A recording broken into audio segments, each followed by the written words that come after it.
मैंने कैसे शुरुआत की या स्कूल में थोड़ा सा दिमाग में था। तो हाँ, स्कूल में थोड़ा सा कहीं सोचा था, कहीं शायद पढ़ लिया होगा, कहीं सुन लिया होगा कि नहीं आईएएस ऑफिसर नाम की कोई चीज़ होती है। लेकिन तब ये भी नहीं पता था कि यार यूपीएससी नाम की कोई एग्ज़ाम है, सिविल सर्विस एग्ज़ाम है, उससे और भी पोस्ट में आप सिलेक्ट हो सकते हैं, ऐसा कुछ नॉलेज नहीं था। जब मैं अपने कॉलेज लेवल में आई, जब कॉलेज में एडमिशन लिया, मैंने भोपाल से ही एक प्राइवेट इंजीनियरिंग कॉलेज से केमिकल इंजीनियरिंग किया है। और उस दौरान मुझे जब मैंने सोचना शुरुआत की कि क्या बनना है, कंटेम्पलेट किया कि एग्जैक्टली क्या करियर चाहती हूँ, तो लगा कि यार कहीं जो पुरानी ड्रीम थी, एक जो सपना था, वो अभी उसको सामने लाना चाहिए। फिर इस बारे में और पढ़ा और तब खान स्टडी ग्रुप भोपाल में सेंटर वहाँ पे जैसे शुरू हो गया था, तो मेरा जो फाउंडेशन कोर्स है मैंने वहाँ से किया। और इस एग्ज़ाम के बारे में जो चीज़ें मुझे 1-2 साल में समझ में आई हैं, वो कुछ चीज़ें मैं आपसे शेयर करना चाहती हूँ। सबसे पहली चीज़ जो पहले जय और रचना हम दोनों बोल चुके हैं कि कंसिस्टेंसी।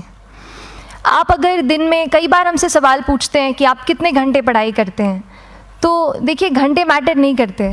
कोई 17-18 घंटे हमें नहीं पढ़ना है, इतना हम पढ़ भी नहीं सकते। एक दिन पढ़ सकते हैं, दूसरे दिन नहीं पढ़ पाएंगे। 5 से 6 घंटे ही आपको देने हैं या उतने निकालने हैं, पर वो जो वक्त आप अपनी पढ़ाई को देते हो, वो कंसिस्टेंटली आपको रोज़ उतना ही अपने पढ़ाई को देना है। Consistency is the key, that is the first and the most important thing जो आपको ध्यान में रखनी है। दूसरी चीज़ इस एग्ज़ाम में मुझे लगता है इक्वली इम्पॉर्टेंट है, क्योंकि ये जर्नी लंबी होती है। जैसे एग्ज़ाम ही 1 साल तक चलती है, आप प्रीलिम्स देते हैं, फिर आप मेंस देते हैं, आप इंटरव्यू में जाते हैं पर्सनालिटी टेस्ट के लिए, तो एग्ज़ाम 1 साल तक खुद चलती है। उसके पहले मान लीजिए आप 1-1.5-2 साल पहले से प्रिपेयर कर रहे हो, तो ये जर्नी काफ़ी लंबी रहती है। उस जर्नी में मेंटली अपने आप को मोटिवेट रखना, अपने आप को बूस्ट करते रहना, वो भी इक्वली इम्पॉर्टेंट है। और इसीलिए अपने आप पर भरोसा बेहद ज़रूरी है। You need to have a faith in yourself कि अगर आपने इसमें कदम रखा है, अगर आपने सोचा है कि आप सिविल सर्विस एग्ज़ाम देना चाहते हैं और देंगे, तो आपको ये ठान के उसमें जाना है कि हाँ मैं ये कर सकता या कर सकती हूँ।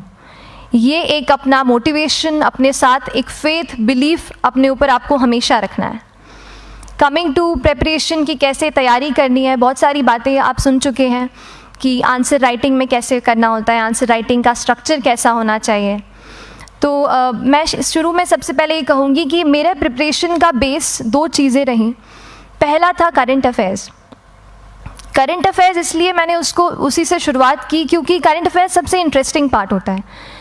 कई बार आपको हिस्ट्री कभी बोरिंग लगेगी, कई बार आपको लगेगा ज्योग्राफी इतना, कभी हर किसी के अपने अपने फेवरेट्स होते हैं। तो मुझे वो 2 सब्जेक्ट्स लगते थे कि यार इतना मन नहीं करता है, लेकिन न्यूज़पेपर्स और करंट अफेयर्स में जो भी नया चल रहा है वो मुझे हमेशा इंटरेस्टिंग लगता था। इंटरनेशनल रिलेशंस में क्या हो रहा है, क्या सोशल रियलिटीज़ हैं, कहाँ क्या हुआ, उसका क्या इम्पैक्ट पड़ेगा एडमिनिस्ट्रेशन पे और हमारी कंट्री पे, तो उसको आप अपना एक बेस बना सकते हो। आप करंट अफेयर्स बेस्ड प्रिपरेशन कर सकते हैं, इसलिए भी क्योंकि अगर आप मेंस एग्ज़ाम देखेंगे तो काफ़ी डायनामिज्म आ गया है, केवल प्रीलिम्स में नहीं बल्कि जनरल स्टडीज़ पेपर 2, पेपर 3 में भी आप देखेंगे कई सारे ऐसे सवाल हैं जो करंट इवेंट्स से इंस्पायर्ड होते हैं, उन पे बेस्ड रहते हैं। तो जब आप न्यूज़पेपर बेस्ड, करंट बेस्ड पढ़ाई करते हैं तो वो आपका प्रिपरेशन वहाँ से भी कवर हो सकता है। दूसरी जो चीज़ मैंने जिस पे बहुत फोकस किया वो थी आंसर राइटिंग। तो आंसर राइटिंग का जैसे खान सर बता रहे थे कि आंसर राइटिंग की प्रैक्टिस बहुत की, तो उसके पीछे मेरा ये था कि जब मैं हमेशा प्रीलिम्स का कोई भी पेपर टेस्ट देती थी, हम मॉक टेस्ट देते हैं, तो मॉक टेस्ट देती थी तो हमेशा मेरे मार्क्स करीब 90 to 110, 120, इससे ऊपर मेरे कभी मार्क्स नहीं जाते थे। तो मुझे हमेशा ये डर था कि यार प्रीलिम्स में कहीं मेरा कुछ, क्योंकि कट ऑफ भी इसी कुछ रेंज में जाता है, तो हमेशा लगता था कि यार कुछ गड़बड़ यहाँ ना हो जाए। लेकिन जब मैंने आंसर राइटिंग की और मेंस एग्ज़ाम के बारे में जाना, तब मुझे लगा कि आंसर राइटिंग एक ऐसी चीज़ है, मेंस एक ऐसा फेज़ है सिविल सर्विस एग्ज़ाम का जहाँ पे आप अच्छे से तैयारी कर सकते हैं। And if you have written the answers, if you know कि you have covered the points well, if you have included उसमें कुछ आपने facts, international reports, government schemes, आपने कुछ ऐसे उसमें सॉल्व भी डाला है, तो जो रिज़ल्ट आएगा वो सेटिस्फैक्ट्री ही आएगा, अच्छा ही आएगा। तो मेंस एक ऐसा पार्ट है जिस पे आप काफ़ी बैंक ऑन कर सकते हो। मैं जब पर्सनालिटी टेस्ट भी मैंने दिया, तो इस बार भी आप नंबर्स देखेंगे तो आसपास की रैंक के हिसाब से मेरे नंबर्स उसमें कम हैं, लेकिन it is just the general studies and the answer writing part, जो मेंस के जो वो है मार्क्स हैं या मेंस का जो एक फैक्टर रहा, वो मेरे लिए सबसे ज़्यादा इंपॉर्टेंट डिसाइडिंग फैक्टर रहा है। तो अपना एक्सपीरियंस यही बताऊंगी कि आंसर राइटिंग पे आप विशेष फोकस कीजिए।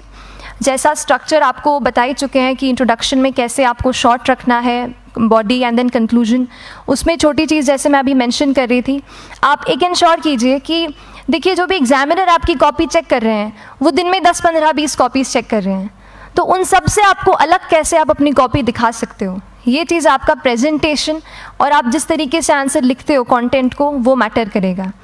आप इंश्योर कर सकते हैं कि आपके आंसर में कुछ फैक्ट्स, गवर्नमेंट की स्कीम्स, कुछ कमिटीज़ बैठती हैं, जैसे एक प्रिवेसी पे जस्टिस BN श्रीकृष्णा कमेटी की रिपोर्ट आई है, तो आप मान लीजिए आपको कोई प्रिवेसी पे सवाल आ गया तो आपने उन कमेटी का नाम कोट कर दिया। ऐसे बहुत सारी कमिटीज़ होती हैं। कुछ इंटरनेशनल रिपोर्ट्स आते हैं, वो आप उनको इनके बारे में लिख सकते हैं। इंडिया का मैप आप बना सकते हैं। मैंने सीख लिया था कि 10-15 सेकेंड्स में कैसे जल्दी से मैप बनाना है और उस पर कैसे पॉइंट कुछ करना है, कुछ लोकेट करना है। तो ये कुछ ऐसी चीज़ें हैं जो आपके आंसर्स को एनरिच करेंगी और प्रेजेंटेबल बनाएंगी। तो इस तरीके से आंसर्स पे जैसे हम क्लास करते हैं, लेकिन उसके साथ साथ आपको ये कोशिश करनी है कि 1 से 2 आंसर पर डे आपको ज़रूर लिखने ही लिखने हैं, apart from the test series that you are doing. Answer writing से 2-3 चीज़ें होती हैं, ना केवल हमारी एक लिखने का हमें समझ आता है हम क्या लिखते हैं कैसा है, पर हमारा कॉम्प्रिहेंशन भी इम्प्रूव होता है। हमें कितना समझ में आया वो भी हमें खुद समझ आता है जब हम आंसर्स लिखते हैं। और इसीलिए आंसर राइटिंग पे आप फोकस कीजिए, 1 से 2 आंसर ज़रूर लिखिए। और आंसर राइटिंग के बाद the third pillar of my preparation जो काफ़ी इंपॉर्टेंट जिसने रोल प्ले किया, that was tests and test series and mocks. देखिए हम पढ़ रहे हैं यहाँ पर, I will also come to the point कि हम कैसे दिल्ली, भोपाल और इंदौर में प्रिपेयर करके बिना दिल्ली जाए हम कैसे कर सकते हैं, I will come to that point. पर उसके पहले टेस्ट की थोड़ी बात कर लेती हूँ कि टेस्ट देना क्यों ज़रूरी है। हम ये जो एग्ज़ाम दे रहे हैं सिविल सर्विस की, एक ऑल इंडिया लेवल एग्ज़ाम है and this cut throat competition. तो उसके लिए आप केवल पढ़ते रहें, सारी बुक्स, मटेरियल्स, स्टैंडर्ड ये करंट का सब पढ़ लें, लेकिन अगर आप ये नहीं जज कर पाए कि आपका क्या लेवल है at an all India level, तो चीज़ें समझ में आप नहीं, मतलब आप आगे नहीं बढ़ पाएंगे या सही डायरेक्शन नहीं पकड़ पाएंगे। तो इसलिए आप टेस्ट से घबराइए मत। कई बार टेस्ट का इनर्शिया होता है, ऐसे लगता है कि जब तक पूरा सिलेबस कंप्लीट नहीं कर लूँ तब तक टेस्ट नहीं दूंगा, लेकिन सच में बात ये होती है कि जब तक हम GS के मतलब पेपर देने अंदर भी घुसते हैं ना, तब भी उस सेकंड पे लग रहा होता है कि कुछ छूट गया है हमारा। तो ये चीज़ होगी ही, इसीलिए ये मैं कभी मत सोचिए कि जब तक पूरा सिलेबस नहीं कर लूँ टेस्ट नहीं दूंगा। जैसे आपका एक थोड़ा बेस बन जाता है प्रिपरेशन का, आप टेस्ट दीजिए, चाहे वो प्रीलिम्स का MCQ का टेस्ट हो या मेंस का राइटिंग स्किल की प्रैक्टिस हो, टेस्ट पे आप फोकस कीजिए। उसके बाद टेस्ट केवल देने के लिए नहीं देना है, उसको एनालाइज भी अच्छे से करना है। When you get the answer hints, when you get the answer keys, analyse properly कि आपकी क्या गलती हुई है और उससे भी सीखने की कोशिश कीजिए कि क्या कुछ नया मुझे इस टेस्ट पेपर से या इस आंसर कॉपी से मिल सकता है। तो इस तरह से टेस्ट पे भी आप फोकस कीजिए। And I will come lastly to the point कि जब मैंने प्रिपरेशन शुरू की थी अपने कॉलेज के 2nd ईयर 3rd ईयर आते आते, तो मन में बहुत सारे फियर्स थे। मैं भी एक नॉर्मल फैमिली से हूँ, मेरे फैमिली में किसी ने आज तक सिविल सर्विस का पेपर भी नहीं लिखा था, तो मन में बहुत सारे फियर्स थे, डाउट्स थे, क्या होगा, कैसे होगा। तो हो सकता है आपके मन में भी ऐसा हो। और हम जैसे यहाँ रहते हैं, हम सोचते हैं कि दिल्ली जाना तो सबसे ज़रूरी है, उसके बिना तो ये एग्ज़ाम हो ही नहीं सकती। तो उस पर मैं एक चीज़ बताना चाहूँगी कि जैसे KSG जैसे इंस्टीट्यूट हैं, जो फैकल्टी भी हमें वही मिलती है जो दिल्ली में पढ़ा रहे हैं, तो ये एक बहुत पॉजिटिव पॉइंट है कि क्वालिटी का कोई दिक्कत नहीं आएगी। बस एक चीज़ है, आप ज्वाइन करते हैं class, that will only provide you a direction. वो आपका रास्ता दिखा सकते हैं आपको कि इस रास्ते पर आपको चलना है, लेकिन चलना उस रास्ते पे आपको खुद है। You have to work on your own. कभी ये मत सोचे कि मैं वहाँ नहीं जा पा रहा हूँ तो नहीं हो सकता, यहाँ है, तो हम एक्सक्यूज़ेस बनाते हैं। कई बार चैलेंजेस आते हैं। तो मैंने कॉलेज के साथ प्रिपरेशन की, तो उसमें भी काफ़ी दिक्कत आती थी। कभी कभार कॉलेज की एग्ज़ाम होती थी तो इसमें मैं अपना उतना वक्त नहीं दे पाती थी। तो उस मोमेंट पे फिर प्लानिंग ने मुझे बहुत हेल्प किया कि हम किस तरीके से अपने कॉलेज के एग्ज़ाम के लिए प्लान कर लें। जैसे मैंने इंजीनियरिंग की है और मुझे पता है कि हम इंजीनियर्स 1 महीने से ज़्यादा पहले से पढ़ते नहीं हैं। पढ़ते हैं क्या? तो वो चीज़ आप ध्यान रख सकते हो, उसको अपना स्ट्रॉन्ग पॉइंट बना सकते हो। 1 से 1.5 महीना जब exam is approaching, I use to plan my entire syllabus का प्रिंट आउट निकाल के I use to make my notes, उस तरीके से उसको मैं उसको संभाल लेती थी।